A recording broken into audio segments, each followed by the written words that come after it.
you witnessed this in your neighborhood recently? I'm dying. Noticed this man walking your streets? Have you personally experienced this recently? Woo! Oh no, I'm dying.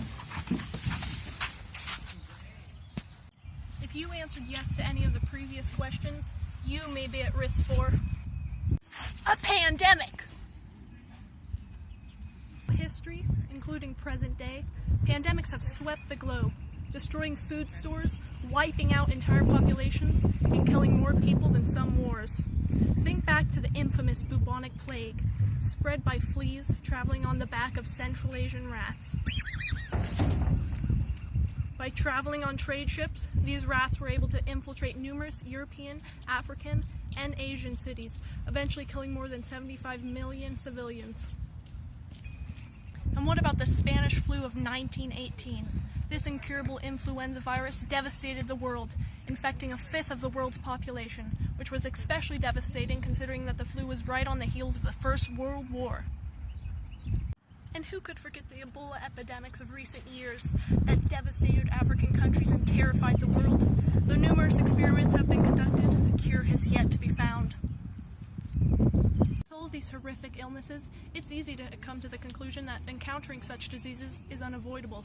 However, there is a surefire way to avoid such pandemics, and that way is hermetism.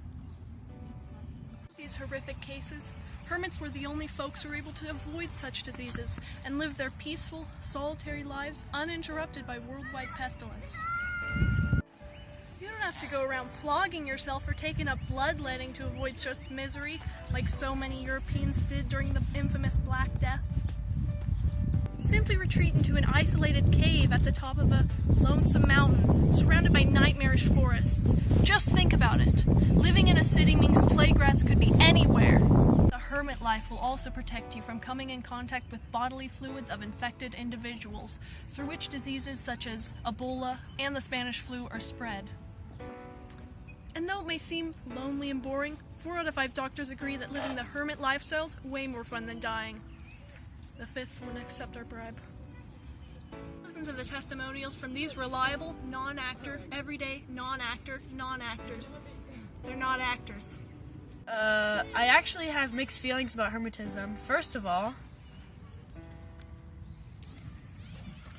I don't know whether to love hermetism or to really love hermetism. I used to be constantly worried about viruses like the Spanish flu, which killed over 675,000 Americans. I used to have nightmares about the bubonic plague and the horrible symptoms that came with it. Chills, bleeding, and painful welts.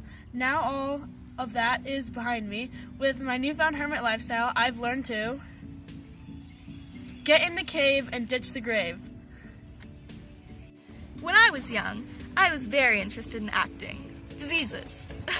I meant diseases. Especially the Spanish flu and the Black Death. Both were incredibly deadly diseases. The Spanish flu was so massive that the U.S. ran out of doctors to care for sick patients. And the Black Death caused major worker shortages and economic collapses in Afro-Eurasia. The recent Ebola virus was a major one too. Victims who recovered have developed problems with vision and joints that can last their whole life. Knowing all of this, I knew that I had to find a way to avoid these pandemic diseases, and that's why I invested in hermetism, TM. I used to be terrified of dying from pandemic diseases. Now all I worry about is being eaten alive in my sleep by a bear. I've been living in a cave for around 5 months and have absolutely no contact with the outside world, but I'm healthier than ever. I think. All I've been eating is tree bark and bird seed. Real people. Real people are quite reliable sources. But who's more reliable than the diseases themselves? Listen to what these killing machines have to say about hermetism. Trademark. I mean, remember how humans freaked out when I showed up? They trying to find all of these stupid cures. They literally drank their own pee at one point. At least sanitation improved though. They cleared their own sewage off their streets. Man, humans were nasty back then, ew. And for some reason, they all turned vegetarian. Like that was gonna stop me. Hermits, however, I never even bothered with them. Considering that I like to hang out in urbanized communities, hermits were like the only people I never had to deal with. It was mainly spread through airborne contact and like sneezing and coughing and stuff, or like bites from infected fleas that build on the back of rats. I'm telling you, if you want to avoid death by plague, hermetism is the way to go. I guess you could call this like the first form of true quarantine. Say my name because I'm here. What cameo am I here? Film again. Hermetism. Right, hermetism. That seems like a fair response to all of life's problems.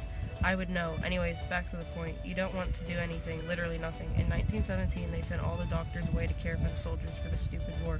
The incompetent medical students just sat there twiddling their thumbs and soaking washcloths. Eventually, I got bored and died out. See? Doing nothing pays off. And what do hermits do? Nothing. Hermetism is truly the only way to ensure that you live a long and, if lonely, life. Recently, I caused quite the stir a few years ago, but today I'm here to inform the public. Hermetism in this day and age is the way to go. Now let me tell you something. No one even knows what to do when I'm around. They keep on testing and poking people. It's so weird. They treat people for specific parts of my symptoms, but never me. People survive, but nobody knows why they do. I can't control how I spread, but you can save yourself. Lock yourself away. Hermits are the only people I know to leave alone. What can I say? Get in the cave, ditch the grave. Still not convinced? Just listen to this confident celebrity. I'm glad to say that my life has been greatly impacted by hermetism. Dealing with all of these diseased people can be a real hassle sometimes. During the bubonic plague, like 6 out of every 10 Londoners died from it. It gets tiring. It really does. I mean, can a man get a break? Now, with hermetism, I don't have to take care of nearly as many victims. I mean, sure, medicine has helped some, but preventative flu vaccines and complex blood treatments for Ebola can only go so far. The hermits are the real heroes here. Thanks, hermetism. Not actors. You're probably wondering how you can try it out for yourself. Well, fellow hypochondriacs, I'll tell you. Call our number at the bottom of the screen and ask for our deluxe hermetism package. For the low, low price of $9.99 times 10 to the 25th power, you'll get your very own isolated cave to start you on your journey of health and longevity. You know that once you're safe from these horrid illnesses, your life will begin an upward spiral towards the greatest happiness you've ever known. Unless you enjoy any type of social interaction. What are you waiting for? Get in the cave and ditch the grave.